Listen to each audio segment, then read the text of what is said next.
The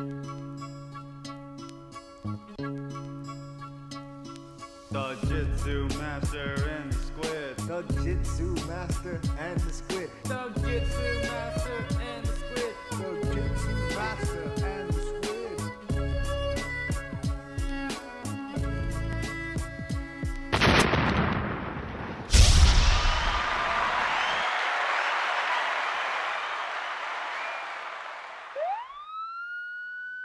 Oh. All You right. do that. There's a black guy on the show. Yeah. It's great. Just We need some lyrics for the theme song. We need we need a verse Oh, there's some lyrics. They're very simple. that you spit some bars. No, I mean more than just They're our very names. easy. Everyone can know them. Everyone can know them. It's like a good. Migos song. Yeah. It's over and over and over and over and over. So we are back. Another episode of Thug Jitsu Master and Squid. We had a really exciting weekend of fights. UFC did their thing down in New Zealand. Tyson Fury did his thing in Vegas. Jose Aldo gets a title shot coming off of back-to-back losses. All sorts of stuff. Apparently Dylan Dennis got dumped. So all sorts of things happening.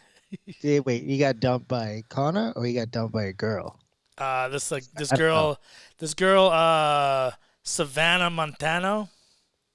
Not to be mistaken with the worst UFC champion of all time, Nico Montano. Talking about one of the hottest Instagram girls. Well, not hot. She's got a great body, but Savannah Montano. I feel like I should look her up because I don't know who this chick is. And when you say she has a great body, I'm like, let me be the judge of that. I'm the one to make the judgment calls on bodies. If I'm anyone looking knows bodies, it's this guy right here. Savannah. Yeah. A.H. Montano.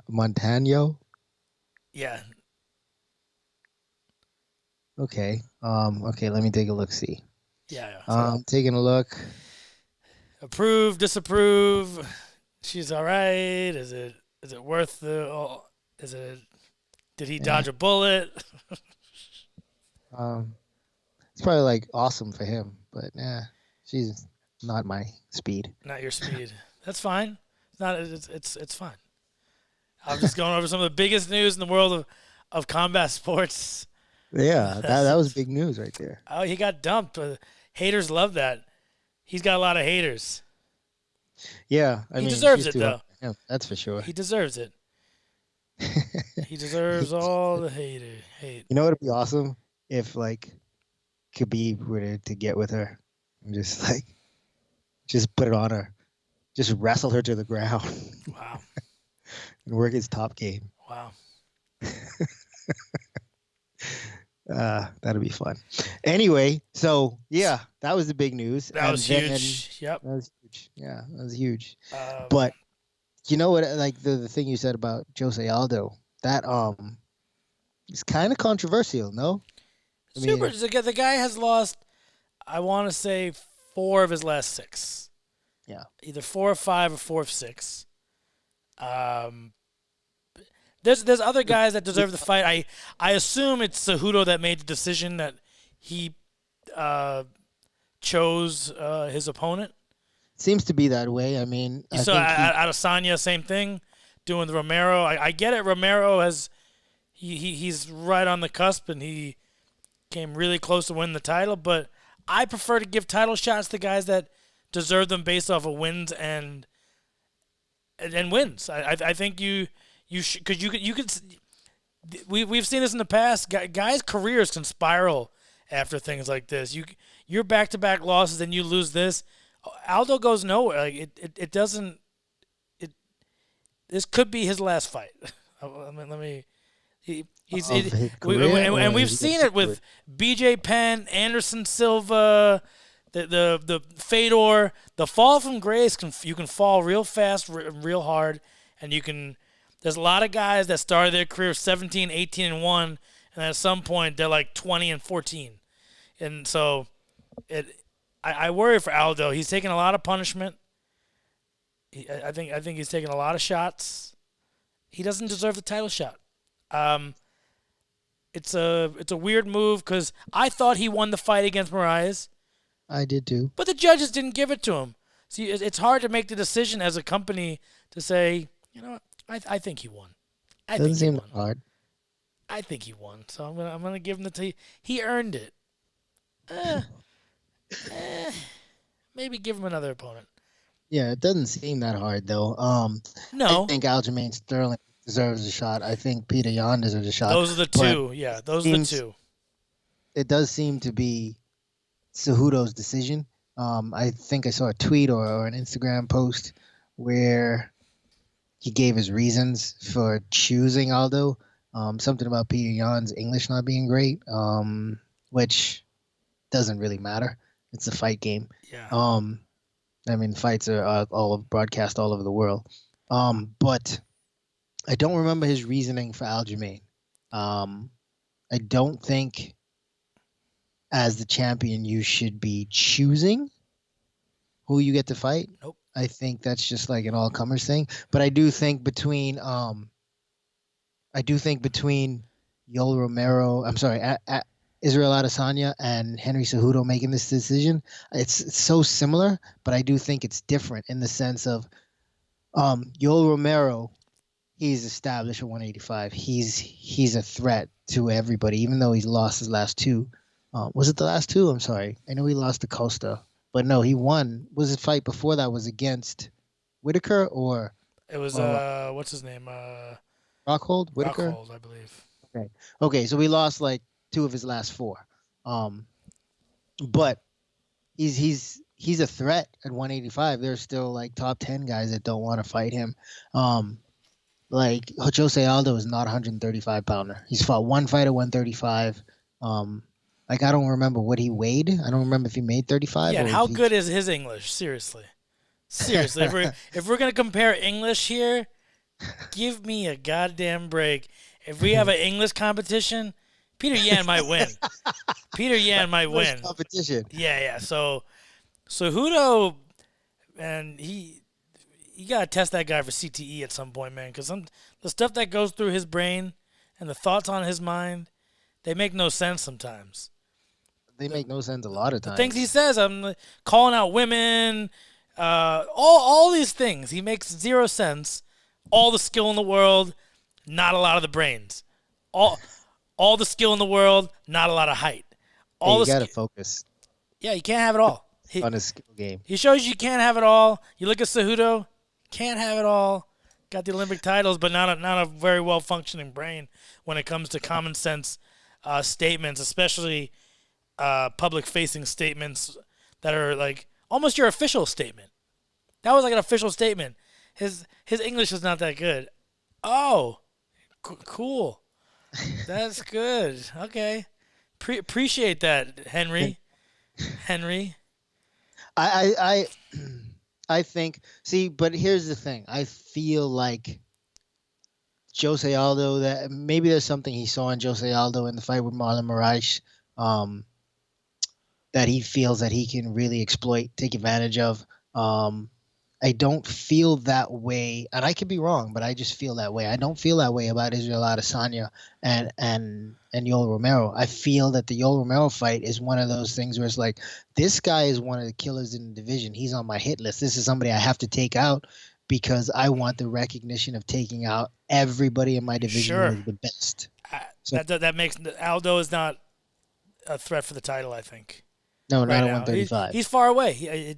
He's got to win 2-3 fights. So 2-3 fights is probably He's ranked 12. six, isn't Yeah, he's ranked 6th in the world. If he went on a 2-fight run, he should fight next year for the title. There's contenders. I think Aljamain Sterling's like.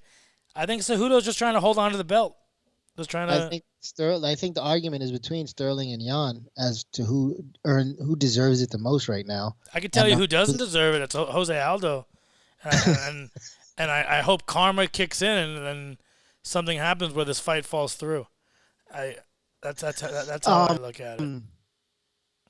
Because it's one of those rare. Jose Aldo It's a rare one that shouldn't be that way.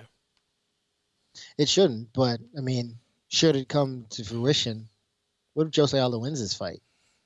Then what? then it's all dumb.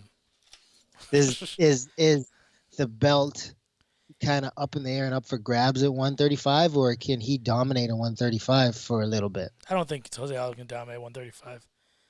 Do you think he beats Peter Yan or Aljamain? I think he probably beats Jan. I don't think he beats Sterling. Yeah, I think Sterling will put the grind on him. I don't think Aldo will really enjoy that type of fight, especially at 135. He looked like someone that the helicopters like picked him up and they're like, hey, I haven't eaten in months. I'm like emaciated. He didn't look like he can sustain. I don't know if he can make that weight super long. He looked really drained. And that's a very different fight with Marlon Moraes than it was with Aljamain Sterling in that It was he's striking. kickboxing. That's where he's really comfortable. That's not going to put it when you cut weight. A kickboxing fight isn't really going to tax you, but if you got to embrace the wrestling and your muscles get full of lactic acid and stuff, your muscles aren't like when you cut that much weight, your body really can't handle that's the worst type of fight for you when you cut a lot of weight. Yeah, the grind. Yeah, and I don't like it. I'm looking at records over here. It's a real fall far for Jose Aldo. Not something I really didn't want to give too much time to this because it's just he doesn't deserve it. He really doesn't deserve the title shot. He had one fight in the weight class and it's a loss. So, I really hope that it comes to fruition. He wins. That's my thing. That's my desire. That's my hope. I'm not huge on Henry Cejudo. I don't dislike the guy, but I'm not a big fan of his style. I'm not a big fan of his microphone presence. Yeah, perfect scenario for me. I definitely appreciate him. Jose Aldo doesn't make weight, and then he beats Cejudo, and then neither guy. That's my perfect scenario right there. So he'll still hold the belt. That's the problem. He'll still be the champion and recognized. It's fine. Still lose. Hold on to the belt. And you just have a real tainted. It's just real tainted. You took that fight with that guy. He beat you. Didn't make weight. It's a whole thing. But I'm a real believer in karma, and I have nothing against Jose Aldo. There's only one title. It's not like boxing, WBC, WBA, where there's mandatory contenders and things like that. I like the idea of mandatory contenders, mandatory challengers. I agree. The problem with that is that's usually the number one. And right now, who is the number one at 135? I don't remember. Moraes. Yeah, and he just lost that fight to Cejudo. So I get that. But I feel like if the number one is not mandatory, or if you just lost, lost, you should automatically go to number two. Yeah. And that's Aljo, isn't it? Or Aljo's at 3. No, Aljo's 2. Jan is 3. Corey Sandhagen, Havel Sunsao. You have all these guys that could fight for a title. Like it's Sunsao, yeah. Wait, what was the Sunsao's last fight? Sunsao's last fight was he lost to Corey Sandhagen. So essentially, Corey Sandhagen should probably get the title. He's 5-0 in the UFC. Beat Sunsao, Lineker, Alcantara. Those are 3 pretty big wins. Yeah. So there's any one of those 3 guys, 2, 3, or 4, make should it get happen. That make it happen. 5. You're all the way to 6. You have Jose Aldo, the number 11 ranked featherweight in the world. The number 11. Wait, I thought Jose was 6. Who's He's 6 at bantamweight. 11 at featherweight. Okay. Come on. An 11th ranked guy at a weight heavier should not be fighting for a title at a weight below. Well, he's ranked higher at a lower weight, although he hasn't won any fights there yet. Yeah, it makes a lot of sense. Makes tons of sense. The guy hasn't won a fight, but yeah, put him above Jimmy Rivera. Put him above Cody Garbrandt. Put him above John Dodson. He hasn't won a fight, but he made the weight. It's like, and he should be fired. He should have to fight one of those 2 names you just mentioned, Jimmy Rivera or Cody Garbrandt. 100%. Yeah, those are good fights. Those are great fights. Establish yourself in a division with at least 1 win before you fight for the title. I know the judges might have got it wrong there, but establish yourself with a win, and at least it'll shut up the fans, and you don't lose a little bit of credibility here, UFC, in the talent of who's fighting for a title and who deserves it. I hear you, but only amongst the hardcores. I mean, the casuals, but that's the problem. The casuals pay the bills. Yeah, if you showed a casual Jose Aldo's record, you'd be like, why is this guy fighting for a title? Only if you show his recent record. Only if you show his recent record. That's not how they're going to sell it. They're going to highlight all of his knockouts and KOs at 145 pounds. They're going to show the highlights of his fight with Marlon Moraes, if they use any of that at all. And then in their 24/7 type documentaries, they're going to mention it. They're going to talk about losing those fights, but how this is a huge opportunity.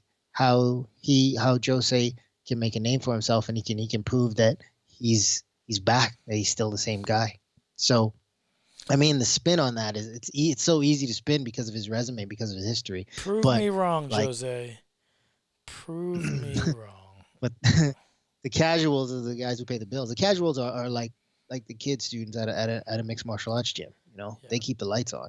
So let's move on to people that actually deserve title shots and such here. Joseph Benavidez. Joseph Benavidez, nice transition. I could name 4 or 5 guys right there. Joseph Benavidez got himself a title fight this weekend, fighting Figueiredo. Yeah. And this is one of those times where I look back and it's like, remember when main events didn't matter? As long as it was not a title fight, it was 3 rounds. Yep. This one was scheduled for 5 rounds before it was scheduled to be a title fight. So nothing really changes other than the fact that these guys get a little more motivation. And I'm looking forward to this. I like Joseph Benavidez, man. I like him as a person. I like him as a fighter. And I think this opportunity is not one that he's going to take lightly. I think the fact that the title is on the line now, you don't need to really give him more incentive to perform. But I believe that is going to do just that for both these men. Yeah, and I like it because it's you can really get after it with a little less pressure. This is a smaller arena in Virginia. This is a fight night card. It doesn't have all the eyes on it, so for fighters, it's kind of sometimes it's kind of less distractions. I find these guys are gonna really focus on each other and don't got to worry about the hoopla of fighting in Vegas or Madison Square Garden or Staples Center or anything like that. They're gonna go out to Virginia. It's a real quiet area town, or Norfolk, Virginia, and go down there and chill and focus on each other, which I think is great. So real life is happening here, but it's all to the good. Here's the thing about the flyweights. I'm sorry. Here's the thing about the flyweights. Since DJ lost that title hasn't really had the same luster. I mean, DJ brought as much shine as anybody has to that belt. He was, of course, the first champion. I just don't see anybody bringing that kind of shine to that belt anytime soon. I think Benavidez could possibly do it. I like the idea of people fighting in that weight class that are actually from that weight class and have been in that weight class and established themselves in that weight class. I do worry that they're going to make this division disappear at some point. Because I'm looking at the rankings right now, and it's just not many stars, and you go up 10 pounds, and it's nothing but stars. It's nothing but decent sized names. And, yeah, you would hope Benavidez can put it on his back, and he's pretty well marketed. He speaks well. But that's what you say about retarded people. He speaks well. Oh, well, I wasn't talking about Peter Yan or anything, or Jose Aldo. We're going to talk about someone that speaks really well. Well, I think Benavidez, he does. I mean, he can be a poster boy. He definitely can. He I can. just don't know if he can dominate like DJ did. Um, I No. don't think Cejudo could dominate like DJ did. Yeah. But That trade. Well, it probably benefited the UFC in that trade because it catapulted certain fighters yeah, that fought Askren. I don't know if you have maybe the BMF title if you don't have that 5 second knockout. I don't I don't so, I don't think you have. But I don't know. I do watch a little bit of ONE FC, and DJ is doing fine over there, but he's kind of, I wouldn't say he's boring. He's just efficient. He's very efficient. He's he's a little bit of a showman, but people never gravitated towards the man. Just never got the people like people always like martial art fans always say, "Oh, DJ's the best. He's the pound for pound best." But if you look at people's social followers and the endorsements that they get, dude wasn't getting the love that when you say they he's the probably pound for deserved. pound best, I mean that I would agree with that also. It's just that he weighs so few pounds. Yeah. You know, So if um, pound for pound best, like there's not that many pounds to talk about here. It's a little bit of pounds. I so still think I think that that's John the Jones biggest. is pound for pound. So I agree. I think the argument was between those two, and sure, I agree. I think John Jones is pound for pound the best for the past decade, but I think DJ definitely is in that argument. It'd be I can't wait until I'm gonna have to wait. I'll probably be dead. But when science can do whatever, it would be beautiful if science could do something like to make DJ bigger, but have all the same skills, have the same mobility, and face a John Jones. That'd be a fun fight if they I'm were sure the he same. wished the same thing. I just don't think. Well, probably not, because then he would probably be like built like DC to be 205. He would. He'd be real thick. He'd be real thick. He's not long at all. No. You made that. Yeah, he'd be real thick. He'd be he wouldn't look the same. So that That's is beat up on some people. this weekend. Not a whole lot to get excited about. No offense, fighters. I'm a huge fight fan, but once again, UFC they're doing these fight night cards and they're not stacking them. They're giving their guys in their roster their fights, but not too many names jump off the screen. And because I'm on Wikipedia, you can just tell because when I go to the prelims, only like 4 guys have clickable names. So if they ain't got a Wikipedia page, that'll already show you. And 1, 2, 3, 4 of the 10 on the main card don't have clickable names. I just think something of that because if I go to the following week's UFC, Oh boy. which would be was that 248, right? Yeah, 248 Yes. March 7th, 248. I do the same thing. Go to Wikipedia. Whew, the whole only 3 people don't have clickable names. Everyone's got clickable names. Got clickable names.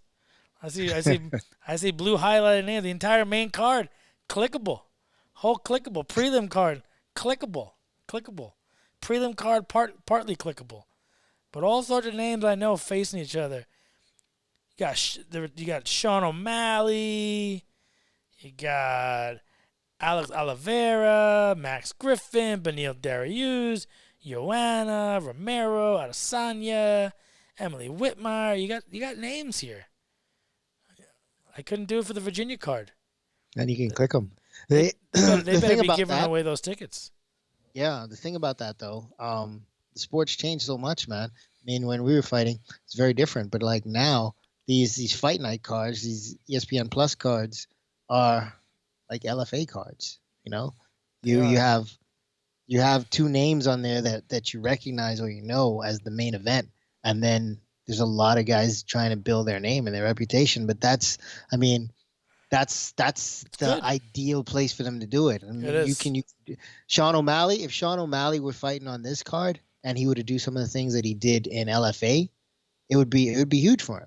And some of these guys did those things in smaller shows, but now, although the pool is bigger, you're still with some of the best of the best. So now this is your opportunity to perform and try to stand out, and get yourself off of these fight night cards, get yourself onto the pay-per-views and to the big ESPN cards.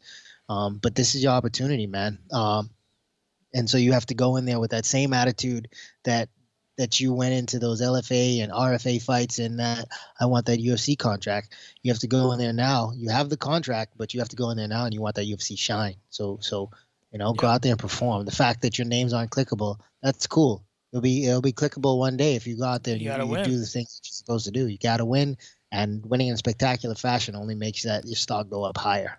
I just look, we have both been around the sport so long, so I guess you do get a little desensitized, and I think we're at like there's just a lot of events. It's very hard to keep up with all these guys and track all these guys and know who's who. It's just I like giving something to be easily excited about, because if I'm not excited and I'm one of these super fans I've been following since I was a kid, watching as many fights as possible. Imagine someone in the general public that's just a casual fan. How do you get that person excited?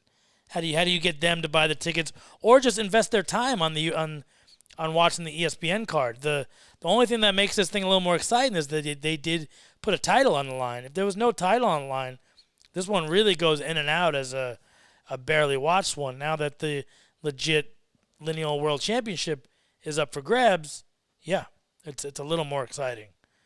Yeah, agreed. I think though that you're still going to get quite a few casuals, simply because I think there are two groups of casuals. There are the casuals who like the hype, and then there are casuals who actually like the sport, which they won't be in 2 or 3 years. They're going to know a lot of people. They're going to know these guys. They're going to know the guys from these cards, like the names that we don't recognize yet. But yeah, it's like watching college basketball sometimes. I don't know any of the guys, but I know it's going to be a good game. So the fact that this is on ESPN, that you can change the channel and stumble across it and see it, that helps. That helps a lot. That helps a ton, because I use the ESPN app on my Apple TV, and it shows me a little carousel of all the stuff, and I'll click it. It makes it pretty easy for me to, okay, I'll watch the fight. I'll put it on. I'll do my taxes while I watch this or something. Yeah, I'll do something. This will be my background. I'm just here to be honest. You guys at home, I'm just here to be honest. Leave your hate in the comments.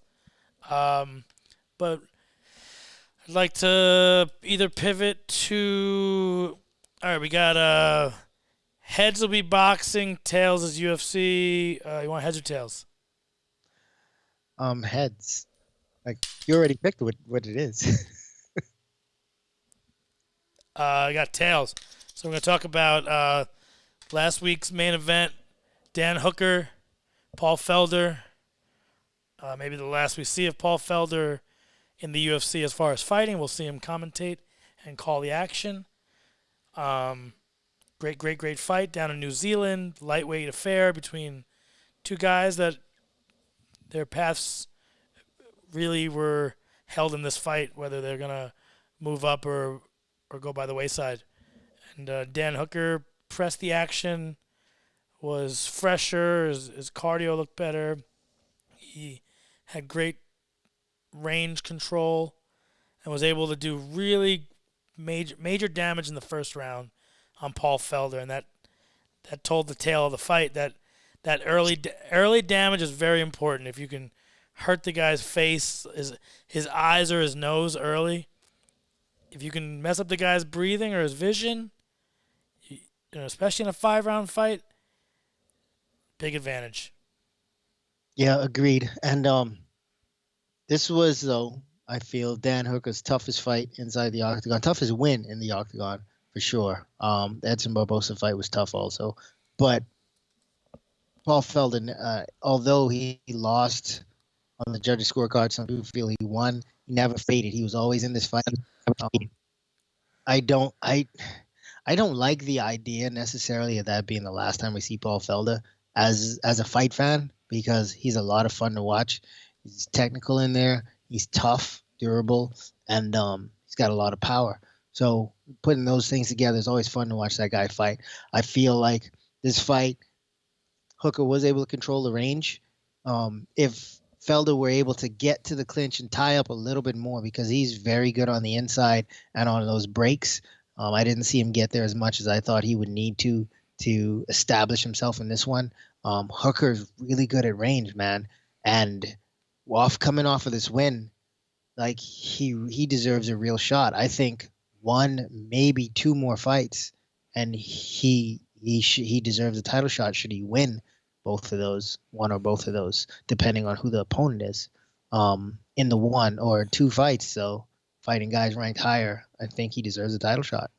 Yeah, I think he does too. I think I like that he called out Gaethje after the fight, which I thought was a great move. That makes for a great fight. I like that fight a lot. I prefer that fight to him and Dustin. Same. Not in a sense of wanting to protect Dustin. I do like Hooker. I'm gonna pick Dustin in that fight. But there's something about Hooker's game, his range, like everything that I understand, I can point out. But I feel like there's one component to his game that I just don't get, and I feel you have to be, or for me anyway, I'd have to be in there with him to understand that. He controls range well. Everybody knows that still, and that's not a new part of his game. He's been doing that since he was fighting at 145. Yeah. But still, guys are having problems with that. Yeah, so that lead hand throws people off. Like if you watch his footwork and the way he moves his lead hand, it screws up people's timing a lot, especially the way he circles that lead hand. It's always lulling you, but he can quickly extend it and crack you. And there's not much of a telegraph. There's no wasted motion. He's comfortable. He's very high. Tough guy to deal with. He doesn't put his back to the fence often. He doesn't back himself to the fence. No. I'd love to feel maybe how strong he is too. I feel like he's underratedly strong. Yeah. He doesn't look crazy strong, but what he does to guys makes me believe that he is really strong. Yeah, I know what you mean.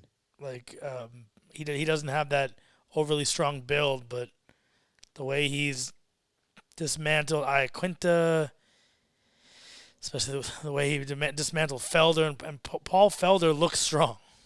Yeah, and he is. I think that it's one of those things where his technique is so good. I mean, proper technique, and the little subtleties of technique just enhance your strength. You know, if you're doing things right, when you're trying to fight for an underhook and you're rolling your wrists versus pummeling your elbow all the way up, and these little details that make your technique so much better. Also makes you feel stronger against a guy who's not quite as refined as you are, and I think there's a lot of that comes out of those guys out of city boxing. We see Adesanya striking. He's learned a lot about wrestling. We've seen him defend takedowns really well, and same thing with Hooker. And also with Hooker, the way he attacks submissions.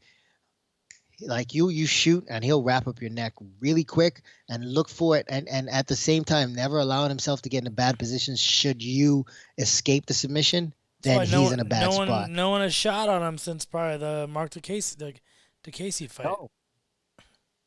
Gilbert Burns shot in on him, got caught in that guillotine, and he was threatening him with that. Yep. Gilbert had to get back to his jiu-jitsu roots. He escaped, but immediately after escaping, Hooker was back to his feet and back at the range that he wanted to be at. That's mixed martial arts, you know. You can threaten a black belt in jiu-jitsu who's probably going to be better than you if you allow him to put you into a jiu-jitsu situation, even if it's an MMA fight. But he just doesn't allow you to get to your strengths. Same thing with Felder. Felder's really good in the clinch, you know, tie-ups. He didn't allow that to happen. His biggest problem has been with Edson Barbosa. Barbosa is good with range, and his speed is really unmatched. Yep, and then a couple other good fights, but that was the main one that really jumped off the page for me. Great 5-round war, and then obviously the Deontay Wilder, Tyson Fury, lineal heavyweight championship of the world, the WBC title, as well as the ring title was up on the line. Pretty cool entrances by both guys. One guy wore a 40-pound suit with lights and diamonds and all sorts of things. The other guy got carried out by peasants. It was great. It was great. Female peasants. that had to be on rollers. I mean, I'm sure there was, whether it was on rollers or something with an engine. But the girl watching it, the girl that was in front on our right, on the right side of the screen, she looked uncomfortable. She looked like this is like it was cumbersome for her. that was funny though. Could have been. But also when we talk about the ring entrances, I mean, I wanted Wilder to win that fight. I picked him to win that because I wanted him to win. I was hoping that he picked up some things from the first fight and was able to make the adjustments he needed to make. It seems as though Fury did that instead. Since the fight was a draw, they both had things they could figure out, an abundance of things they could figure out. But the fact that Wilder was, or after the fact, he said that, he lost his legs due to wearing that 40-pound costume. Sure. I'm like, I saw something today, and I'm on board with that because like Shredder was wearing a 40-pound costume and he beat 4 Ninja Turtles every single time. So I can't. He didn't complain. I personally think Fury didn't I don't think Deontay Wilder is that great of a boxer as far as technique. I've said this before. He's got horrible footwork. He punches with his wrists and his open palms. I thought Fury didn't look good in the first time they fought, because it wasn't watched by many people, but Fury demolished Vladimir Klitschko when they fought in a landslide victory, just outboxed him, and that was the guy I was expecting to see in the first fight. I don't know if he froze because of the possible power of Deontay, or maybe just a long kind of layoff, and I'm not sure, but he fought I don't think we'll see Fury lose for quite a while. If he fights the way he fought this past Saturday night, sticking the jab, moving, a lot of good movement, being the bigger guy and bully.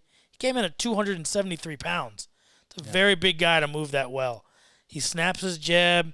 He moves I see little sparks of Muhammad Ali the way he moves sometimes. You don't see heavyweights move like that. You don't see them up on their toes, sticking the jab. You just don't see it that much. Light on their toes, sticking and moving. It's something you don't see very often in the heavyweight division. It's a lot of guys planting their feet and throwing bombs, and the first one to connect is going to win. And I don't like that type of fighting. I watch a lot of World Star, but that's a different type of fix I go for. When I'm watching heavyweight world championship, I like watching the Evander Holyfields, the Lennox Lewis. Even Tyson. Even though he had a lot of power, Tyson was a boxer. He boxed. He moved. Different type of boxing. Just his size was different. But when I talk about Muhammad Ali, Frazier, even Foreman moves much better than a lot of these guys.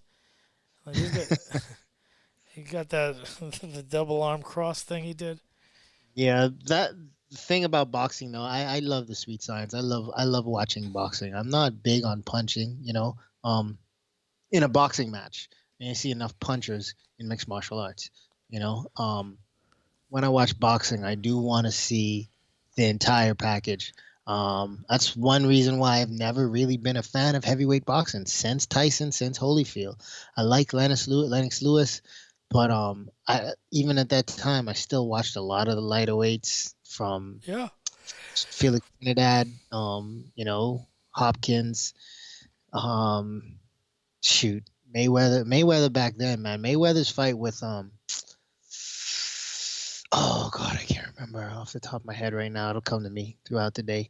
But a lot of Mayweather's early fights were a lot of fun. Shane Mosley, De La Hoya. I was a big Calzaghe fan because he moved really, really well. Retired undefeated, quietly retired undefeated. I believe he retired at like 46-0. I retired undefeated in pro boxing, so Nice. Same. 2-0 with 2 knockouts. Damn. Pow. Damn. Just like Wow. Just like Mayweather. Uh, You guys are both undefeated. high knockout percentage. That's good. What's up? You want some of these? You're gonna pull a For $40 million. you're gonna pull a Tenshin I oughta pull 'em out. Nasakawa. You know, he's gonna have you flying across the ring like Nasakawa. I'm undefeated pro boxer, Floyd. What's up? 2-0 with 2 knockouts. How you like them apples? Probably not very much. Probably could care less. Could care less. Never been past the second round. Let's Booyah. see. So that's boxing. So now we're likely gonna see a third fight here. They both had the rematch clause, so there will likely be a rematch. I don't think it's good for Wilder. I don't. He looked really bad, and I get you wear that suit, but look back at his fights and just watch how when he throws his punches, his footwork is just not great. Yeah, he's just chucking arms. He's just chucking arms. He's not turning his feet, not turning his hips really. It's just arms. He can't. He has no chance. He's got a chance in maybe the first or second round to maybe land a shot, but it's really not going to happen. It's a fight he should stay away from. He should maybe. I think he should just go fight Andrew Ruiz. Just knock that off. Just take that fight. I think that's still a somewhat of a sellable fight. I think Anthony Joshua and Tyson Fury is the fight to make. 2 UK fighters fighting the O2 Arena. I think that's an amazing fight. Yeah, I don't see Joshua winning that one though. No, even though we did see a new Joshua in the second fight with Ruiz. He was leaner and lighter and actually boxed. He's much smaller. I think the size difference is going to be a lot. 235. About, yeah. He's going to be about 50 pounds lighter, assumably. 45, 50 pounds lighter. I think he weighed in for the Ruiz fight. Let's see. Anthony Joshua Ruiz to weigh. So, so he was 247 the first one. The second fight, let's see. Anthony Joshua weight 237. 237. He was 244.2, I think, for the first one. 7 pounds makes a difference. Oh, and then in this fight, Wilder was much heavier than the first fight. 13 pounds heavier, I think. Maybe that's what took his legs away too. 13 pounds plus 40. He's rocking almost 60 pounds extra while he walks into that ring. I honestly his don't legs think- aren't big. He looks like he skips leg day. So I really think between that knockdown and whatever caused, he looked like he had a ruptured eardrum. The bleeding coming out. they of said it his ear. wasn't though. Okay, then it must have been like some kind of cauliflower rip or something. Yeah, But, he got 7 stitches right on the exterior part of the ear.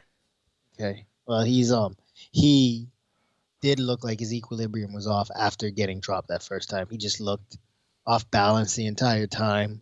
He reminded me of when Ruiz dropped Joshua the first time, and he got back up and is all wobbly. I was like, ooh, he's asking for it. He didn't really get hit in the back of the head. I watched that knockdown a bunch of times. That's kind of grazing. The first one, the Wilder. Yeah, it was behind the ear, but it wasn't. It looked like it kind of hit the back shoulder a little bit too. Like it was just. I think it was just more force. Just kind of knocked him over. I think it was like in this area and not necessarily in the back of the head. And incidentally, it wasn't like it was a targeted area. No, you see him turn. He turns his head on that shot. I was like, you're asking for it. They always tell you in the back, the refs, if you turn your head on the punch and the punch hits you in the back of the head, it's your fault. You should not Yeah. have turned your head. But also, like, it's the ones you don't see. Like, even if you know it's coming, you still can't even brace for the one you can't see. You know, you turn your head and you get hit somewhere where you're not looking. That's going to rock you 99 out of 99 times. And let's see, what else have we had happen in the world of fighting? It's really it was a Charles Martin fight. He knocked out Washington before. I think everyone kind of knew that was going to happen. Ryan Hall was calling people out at 145. Ryan Hall calling everyone out. Yep. Oh, 4 hours ago, some news. Physician charged. Let's see. Physician charged with $120 million healthcare fraud and alleged ties to UFC athletes. Commit. So there was money laundering, wire fraud. I guess some physician. I guess he was prescribing oxycodone, unnecessary distribution. Percocet. Molly Percocet. Percocet. Gotta represent. Slept Percocet from my visit to the hospital. I just never take all of those things. You should take them all. And place them. One dose. Ooh, Tito Ortiz's submission over Alberto El Patron for Combate Americas changed to no decision, and his win has been wiped off the record books. For PEDs? Let's see.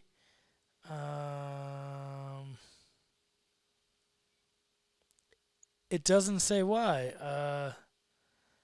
So Tito Ortiz submitted El Patron. They've wiped it. They made a no decision. According to official paperwork, the results of the fight were changed pending investigation. Let's see. It says no decision. Interesting. That's kind of breaking news right there. We just don't. Doesn't say why. It just says they changed it to a no contest. Does not say why. I guess it just happened today, and they're, I guess, unable to provide. The Texas Commission was unable to elaborate further on why the results were changed. Ooh, Tito Ortiz can't even. Tito Ortiz, man, he's not getting any younger. Not getting any older. Not getting. That's how I feel. I've been training a lot lately, man, and been going hard for the past couple of days, and I don't recover like I used to, because I'm not like Tito. No, not getting any. He's younger by the day. But I guess back to the Tyson Fury fight. Now the talks is what is it going to be his next fight, and there is I think Stipe Miocic's name is in the running. They might do a hybrid fight with small gloves. I believe no submissions, no takedowns. Kicks I think will be allowed. It's still a bit of speculation here, but I don't like these hybrid fights between different disciplines of like professional sport. I think that's retarded. I think that's well, it's evening the playing ground a little bit, but it doesn't. I'd rather see Stipe go fight him in boxing, or Fury go fight him in UFC mixed martial arts rules. it's just. I mean, this hybrid thing, when you say it evens the playing field, it's like, why are you trying to even the playing field between two different things? Yeah, why are you making it seem like one person would have an advantage anywhere? They're the two baddest men in the world. So if you were to have in their primes Tiger Woods versus Barry Bonds in a home run hitting contest, then do you put the ball on a T-ball to benefit Tiger? But then what's that going to do for for Barry Bonds. Barry Every Bonds. single one's going to be a home run. Yeah, so It's like, so that's the thing. It's like, yeah, you can add, and this is very different, but yeah, you add kicks to it. You add anything outside of boxing, it puts Tyson Fury at a disadvantage. Um, Even if Stipe is not the greatest kickboxer, it probably takes like 7 leg kicks for a guy that big who's never been kicked before in the legs to like really take that away from him. And it's not hard to land 7 leg kicks on someone who, like, I know him and Darren Till are friends, Brendan Loughnane are friends and whatnot, but like how much timing and work does he really put into kickboxing? It's not like. how many leg kicks does Stipe throw?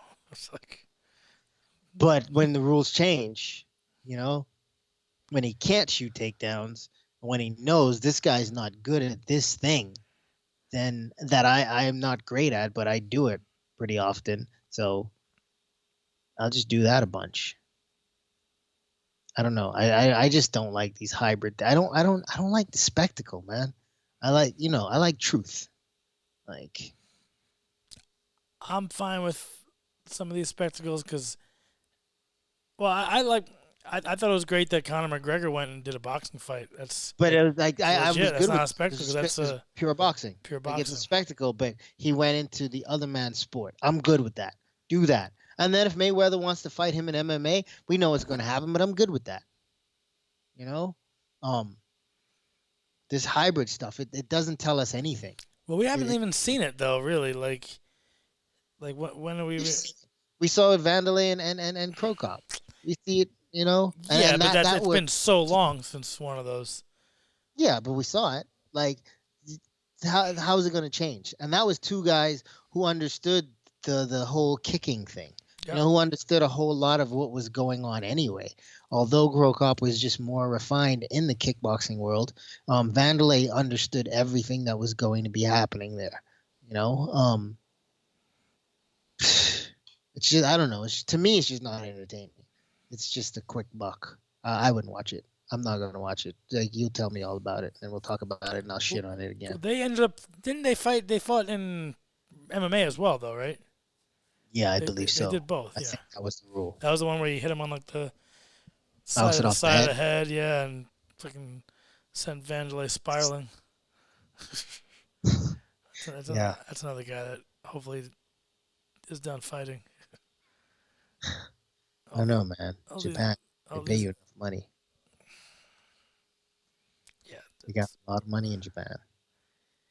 and trying to think what else. It's think that's kind of a light week. Next. It's a light week.